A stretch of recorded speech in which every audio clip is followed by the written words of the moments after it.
الحمد للہ وکفا وسلام علی عبادہ الذین اصطفیٰ اما بعد فاعوذ باللہ من الشیطان الرجیم بسم اللہ الرحمن الرحیم۔ آج ہم بات کریں گے سورۃ الانعام کے بارے۔ اس سورت کے رکوع نمبر 16 اور 17 میں بعض انعام یعنی مویشیوں کی حرمت اور بعض کی حلت کے متعلق اہل عرب کے توہمات کی تردید کی گئی ہے۔ اسی مناسبت سے اس سورت کا نام سورۃ الانعام رکھا گیا ہے۔ انعام عربی میں مویشیوں کو کہتے ہیں۔ سورہ انعام کا زمانہ نزول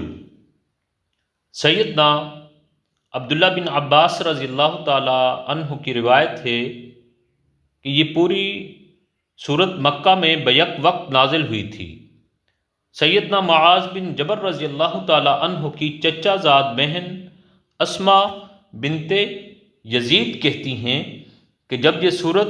نبی کریم صلی اللہ علیہ وآلہ وسلم پر نازل ہو رہی تھی، اس وقت آپ صلی اللہ علیہ وآلہ وسلم اونٹنی پر سوار تھے۔ میں اس کی نکیل پکڑے ہوئے تھی اور بوجھ کے مارے اونٹنی کا یہ حال ہو رہا تھا کہ معلوم ہوتا تھا کہ اس کی ہڈیاں اب ٹوٹ جائیں گی۔ روایات میں اس کی بھی تصریح ہے کہ جس رات یہ سورت نازل ہوئی اسی رات کو نبی کریم صلی اللہ علیہ وآلہ وسلم نے اسے قلم بند کرا دیا۔ اس کے مضامین پر غور کرنے سے صاف معلوم ہوتا ہے کہ یہ سورت مکی دور کے آخری زمانے میں نازل ہوئی ہوگی۔ سیدہ اسماء بنت یزید رضی اللہ تعالی عنہا کی روایت بھی اسی کی تصدیق کرتی ہے، کیونکہ موصوفہ انصار میں سے تھیں اور ہجرت کے بعد ایمان لائیں۔ اگر قبول اسلام سے پہلے محض بربنائے عقیدت وہ نبی کریم صلی اللہ علیہ وآلہ وسلم کی خدمت میں مکہ حاضر ہوئی ہوں گی تو یقیناً یہ حاضری آپ صلی اللہ علیہ وآلہ وسلم کی مکی زندگی کے آخری سال ہی میں ہوئی ہوگی۔ اس سے پہلے اہل یثرب کے ساتھ آپ صلی اللہ علیہ وآلہ وسلم کے تعلقات اتنے بڑے ہی نہ تھے کہ وہاں سے کسی عورت کا آپ صلی اللہ علیہ وآلہ وسلم کی خدمت میں حاضر ہونا ممکن ہوتا۔ سورۃ الانعام، اس کا شان نزول۔ زمانہ نزول متعین ہو جانے کے بعد ہم بآسانی اس پس منظر کو دیکھ سکتے ہیں جس میں یہ خطبہ ارشاد ہوا ہے۔ اس وقت اللہ تعالیٰ کے رسول صلی اللہ علیہ وآلہ وسلم کو اسلام کی طرف دیتے ہوئے 12 سال گزر چکے تھے۔ قریش کی مزاحمت اور ستم گری و جفاکاری انتہا کو پہنچ چکی تھی۔ اسلام قبول کرنے والوں کی ایک بڑی تعداد ان کے ظلم و ستم سے عاجز آ کر ملک کو چھوڑ چکی تھی اور حبش میں مقیم تھی۔ نبی کریم صلی اللہ علیہ وآلہ وسلم کی تائید اور حمایت کے لیے نہ ابو طالب باقی رہے تھے اور نہ سیدہ خدیجہ الکبریٰ رضی اللہ تعالی عنہا۔ اس لیے یہ دنیاوی سہارے سے محروم ہو کر اس لیے کہ ہر دنیاوی سہارے سے محروم ہو کر آپ صلی اللہ علیہ وآلہ وسلم شدید مزاحمتوں کے مقابلے میں تبلیغ رسالت کا فرض انجام دے رہے تھے۔ آپ صلی اللہ علیہ وآلہ وسلم کی تبلیغ کے اثر سے مکہ میں اور گرد و نواح کے قبائل میں بھی صالح افراد پے در پہ اسلام قبول کرتے جا رہے تھے، لیکن قوم بحیثیت مجموعی رد اور انکار پر تلی ہوئی تھی۔ جہاں کوئی شخص اسلام کی طرف ادنیٰ میلان بھی ظاہر کرتا تھا، اسے طعن و ملامت، جسمانی اذیت اور معاشی و معاشرتی مقاطعے کا ہدف بننا پڑتا تھا۔ اس تاریک ماحول میں صرف ایک ہلکی سی شعاع یثرب کی طرف سے نمودار ہوئی تھی، جہاں سے اوس اور خزرج کے با اثر لوگ آ کر نبی کریم صلی اللہ علیہ وآلہ وسلم کے ہاتھ پر بیعت کر چکے تھے۔ اور جہاں کسی اندرونی مزاحمت کے بغیر اسلام پھیلنا شروع ہو گیا تھا، مگر اس حقیر سی ابتدا میں مستقبل کے جو امکانات پوشیدہ تھے انہیں کوئی ظاہر بین آنکھ نہ دیکھ سکتی تھی۔ بظاہر دیکھنے والوں کو جو کچھ نظر آتا تھا وہ بس یہ تھا کہ اسلام ایک کمزور سی تحریک ہے جس کی پشت پر کوئی مادی طاقت نہیں، جس کا داعی اپنے خاندان کی ضعیف سی حمایت کے سوا کوئی زور نہیں رکھتا، اور جسے قبول کرنے والے چند مٹھی بھر بے بس اور منتشر افراد اپنی قوم کے عقیدہ و مسلک سے منحرف ہو کر اس طرح سوسائٹی سے نکال پھینکے گئے ہیں جیسے پتے اپنے درخت سے جھڑ کر زمین پر پھیل جائیں۔ سورۃ الانعام کے مباحث، ان حالات میں یہ خطبہ ارشاد ہوا ہے اور اس کے مضامین کو 7 بڑے بڑے عنوانات پر تقسیم کیا جا سکتا ہے۔ نمبر 1، شرک کا ابطال اور عقیدہ توحید کی طرف دعوت۔ نمبر 2، عقیدہ آخرت کی تبلیغ اور اس غلط خیال کی تردید کہ زندگی جو کچھ ہے بس یہی دنیا کی زندگی ہے۔ نمبر 3، جاہلیت کے ان توہمات کی تردید جن میں لوگ مبتلا تھے۔ نمبر 4، ان بڑے بڑے اصول اخلاق کی تلقین جن پر اسلام سوسائٹی کی تعمیر چاہتا تھا۔ نمبر 5، نبی کریم صلی اللہ علیہ وآلہ وسلم اور آپ کی دعوت کے خلاف لوگوں کے اعتراضات کا جواب۔ نمبر 6، طویل جدوجہد کے باوجود دعوت کے نتیجہ خیز نہ ہونے پر نبی کریم صلی اللہ علیہ وآلہ وسلم اور عام مسلمانوں کے اندر اضطراب اور دل شکستگی کی جو کیفیت پیدا ہو رہی تھی اس پر تسلی۔ نمبر 7، منکرین اور مخالفین کو ان کی غفلت و سرشاری اور نادانستہ خودکشی پر نصیحت، تنبیہ اور تحدید۔ لیکن خطبے کا انداز یہ نہیں کہ ایک ایک عنوان پر الگ الگ یکجا گفتگو کی گئی ہو، بلکہ خطبہ ایک دریا کی سی روانی کے ساتھ چلتا جاتا ہے، اور اس کے دوران میں یہ عنوانات مختلف طریقوں سے بار بار چھڑتے ہیں اور ہر بار ایک نئے انداز سے ان پر گفتگو کی جاتی ہے۔ مکی زندگی کے ادوار، یہاں چونکہ پہلی مرتبہ ناظرین کے سامنے ایک مفصل مکی صورت آ رہی ہے، اس لیے مناسب معلوم ہوتا ہے کہ اس مقام پر ہم مکی صورتوں کے تاریخی پس منظر کی ایک جامع تشریح کر دیں تاکہ آئندہ تمام مکی صورتوں کو اور ان کی تفسیر کے سلسلے میں ہمارے اشارات کو سمجھنا آسان ہو جائے۔ جہاں تک مدنی صورتوں کا تعلق ہے، ان میں سے تو قریب قریب ہر ایک کا زمانہ نزول معلوم ہے یا تھوڑی سی کاوش سے متعین کیا جا سکتا ہے، بلکہ ان کی تو بکثرت آیات کی انفرادی شان نزول تک معتبر روایات میں مل جاتی ہیں۔ لیکن مکی صورتوں کے متعلق ہمارے پاس اتنے مفصل ذرائع معلومات موجود نہیں ہیں۔ بہت کم صورتیں یا آیات ایسی ہیں جن کے زمانہ نزول اور موقع نزول کے بارے میں کوئی صحیح و معتبر روایت ملتی ہو، کیونکہ اس زمانے کی تاریخ اس قدر جزئی تفصیلات کے ساتھ مرکب نہیں ہوئی ہے جیسی کہ مدنی دور کی تاریخ ہے۔ اس وجہ سے مکی صورتوں کے معاملے میں ہم کو تاریخی شہادتوں کی بجائے زیادہ تر ان اندرونی شہادتوں پر اعتماد کرنا پڑتا ہے جو مختلف صورتوں کے موضوع، مضمون اور انداز بیان میں اور اپنے پس منظر کی طرف ان کے جلی یا خفی اشارات میں پائی جاتی ہیں، اور ظاہر ہے کہ اس نوعیت کی شہادتوں سے مدد لے کر ایک ایک صورت اور ایک ایک آیت کے متعلق یہ تعین نہیں کیا جا سکتا کہ یہ فلاں تاریخ کو یا فلاں سن میں فلاں موقع پر نازل ہوئی ہے۔ زیادہ صحت کے ساتھ جو کچھ کیا جا سکتا ہے وہ صرف یہ ہے کہ ایک طرف ہم مکی صورتوں کی اندرونی شہادتوں کو اور دوسری طرف نبی کریم صلی اللہ علیہ وآلہ وسلم کی مکی زندگی کی تاریخ کو آمنے سامنے رکھیں اور پھر دونوں کا تقابل کرتے ہوئے یہ رائے قائم کریں، یہ نتیجہ اخذ کریں کہ کون سی صورت کس دور سے تعلق رکھتی ہے۔ اس طرز تحقیق کو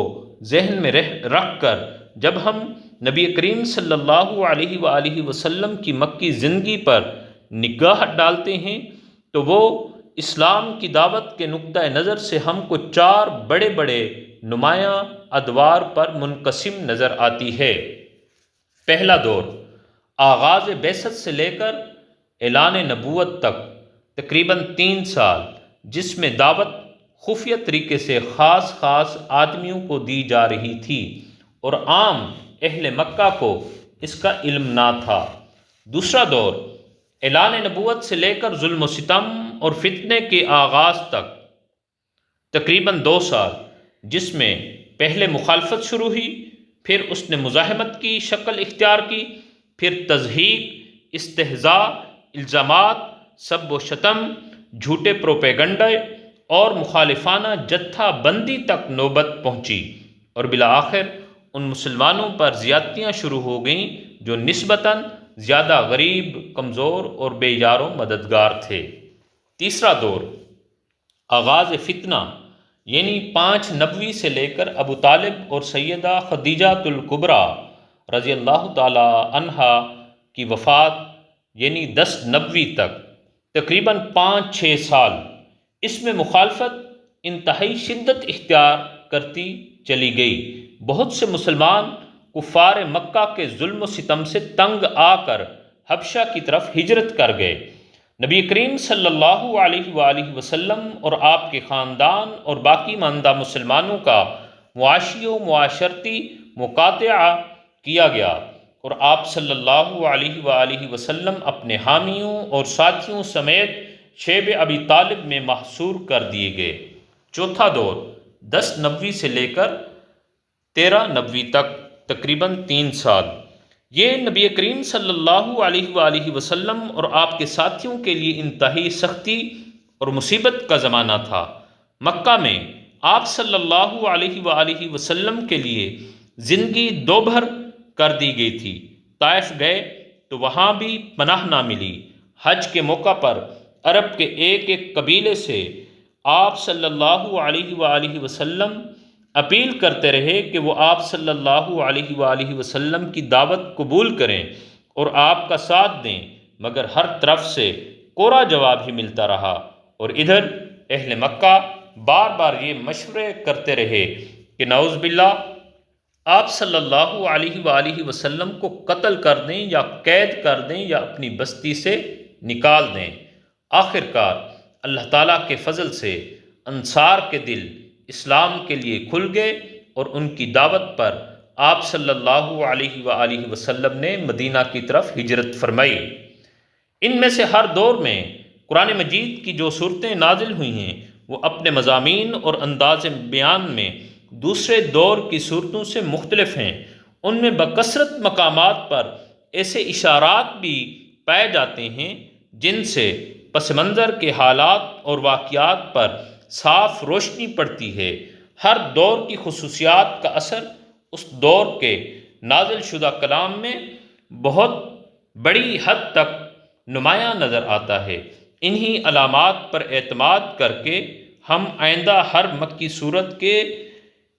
تعارف میں یہ بتائیں گے کہ وہ مکہ کے کس دور میں نازل ہوئی ہے۔ یہاں اس موقع پر یہ بات بھی ذہن نشین ہونی چاہیے کہ جب تک نبی کریم صلی اللہ علیہ وآلہ وسلم نے اللہ تعالیٰ کی آیات سنانی شروع نہ کی تھیں، آپ کی قوم کے سب لوگ آپ صلی اللہ علیہ وآلہ وسلم کو صادق اور امین سمجھتے تھے اور آپ کی راست بازی پر کامل اعتماد رکھتے تھے۔ انہوں نے آپ صلی اللہ علیہ وسلم کو جھٹلایا اس وقت جب کہ آپ صلی اللہ علیہ وآلہ وسلم نے اللہ کی طرف سے پیغام پہنچانا شروع کیا، اور اس دوسرے دور میں بھی ان کے اندر کوئی ایسا شخص نہ تھا جو شخصی حیثیت سے آپ صلی اللہ علیہ وآلہ وسلم کو جھوٹا قرار دینے کی جرت کر سکتا ہو؟ آپ صلی اللہ علیہ وآلہ وسلم کے کسی سخت سے سخت مخالف نے بھی کبھی آپ صلی اللہ علیہ وآلہ وسلم پر یہ الزام نہیں لگایا کہ آپ دنیا کے کسی معاملے میں کبھی جھوٹ بولنے کے مرتکب ہوئے ہیں۔ انہوں نے جتنی آپ صلی اللہ علیہ وآلہ وسلم کی تکذیب کی وہ محض نبی ہونے کی حیثیت سے کی۔ آپ صلی اللہ علیہ وآلہ وسلم کا سب سے بڑا دشمن ابو جہل تھا، اور سیدنا علی المرتضیٰ رضی اللہ تعالیٰ عنہ کی روایت ہے کہ ایک مرتبہ اس نے خود نبی کریم صلی اللہ علیہ وآلہ وسلم سے گفتگو کرتے ہوئے کہا، ہم آپ کو تو جھوٹا نہیں کہتے، مگر جو کچھ آپ پیش کر رہے ہیں اسے جھوٹ قرار دیتے ہیں۔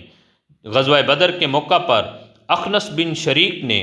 تخلیے میں ابو جہل سے پوچھا کہ یہاں میرے اور تمہارے سوا کوئی تیسرا موجود نہیں، سچ بتاؤ کہ محمد صلی اللہ علیہ وآلہ وسلم کو تم سچا سمجھتے ہو یا جھوٹا؟ اس نے جواب دیا، خدا کی قسم محمد ایک سچا آدمی ہے، عمر بھر کبھی جھوٹ نہیں بولا، مگر جب ولا اور شکایت اور حجابت اور نبوت سب کچھ بنی قصہ سے ہی کے حصے میں آ جائے تو بتاؤ باقی سارے قریش کے پاس کیا رہ گیا؟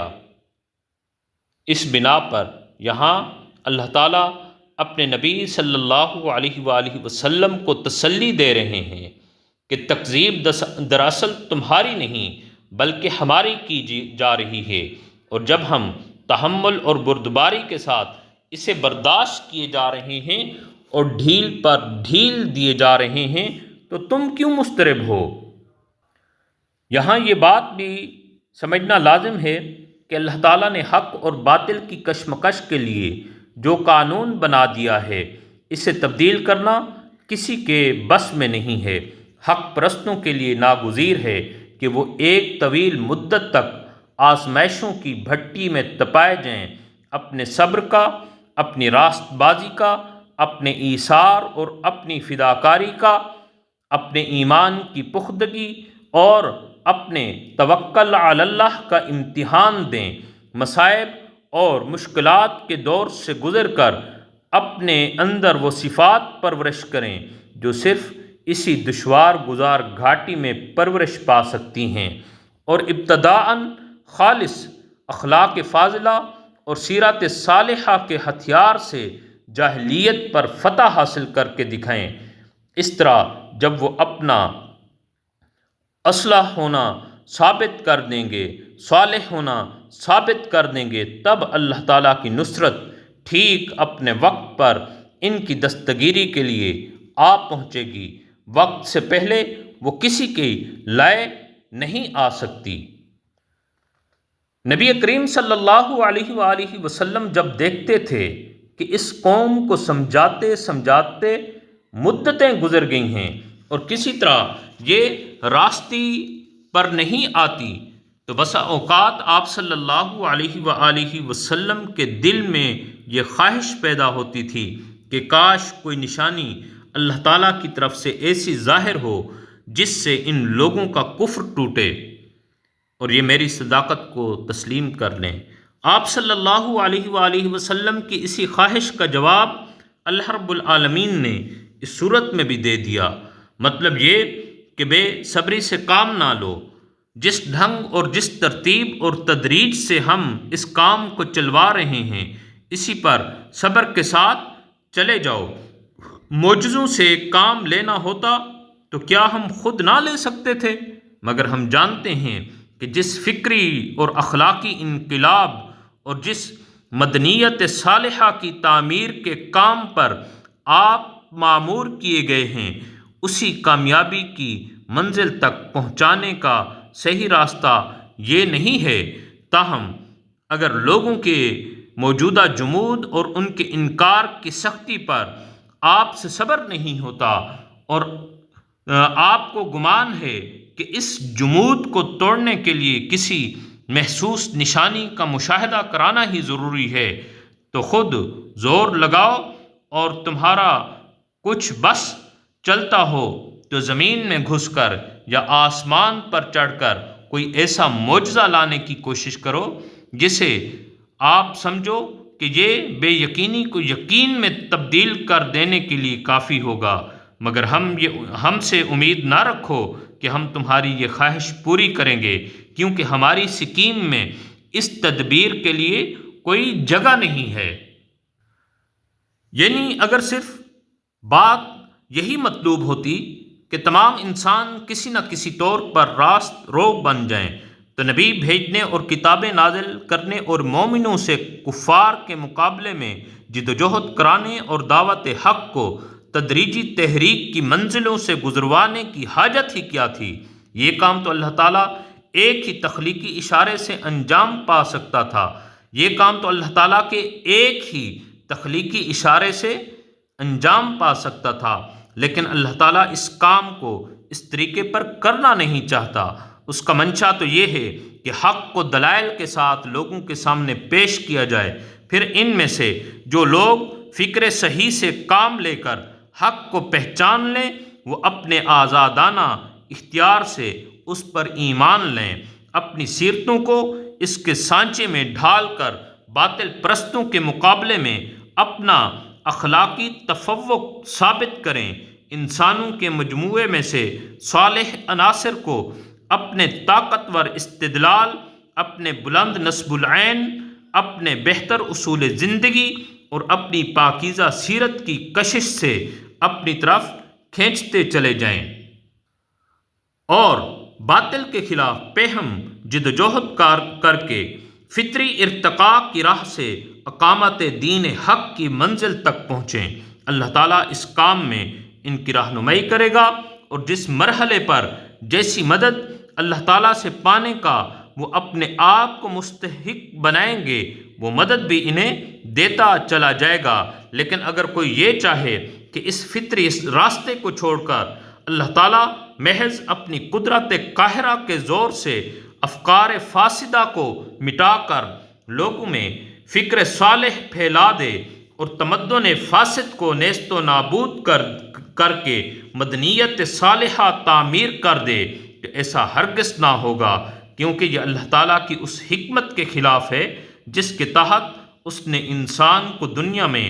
ایک ذمہ دار مخلوق کی حیثیت سے پیدا کیا ہے، اسے تصرف کے اختیارات دیے ہیں، طاعت و عصیان کی آزادی بخشی ہے، امتحان کی مہلت عطا کی ہے، اور اس کی سعی کے مطابق جزا اور سزا دینے کے لیے فیصلے کا ایک وقت مقرر کر دیا ہے۔ تو یہ سورہ انعام کے حوالے سے کچھ باتیں ہیں۔ اللہ رب العالمین سے ہم دعا کرتے ہیں کہ اللہ رب العالمین ہمیں قرآن مجید کا حقیقی فہم عطا فرمائے اور اس پر عمل کرنے کی توفیق عطا فرمائے، آمین۔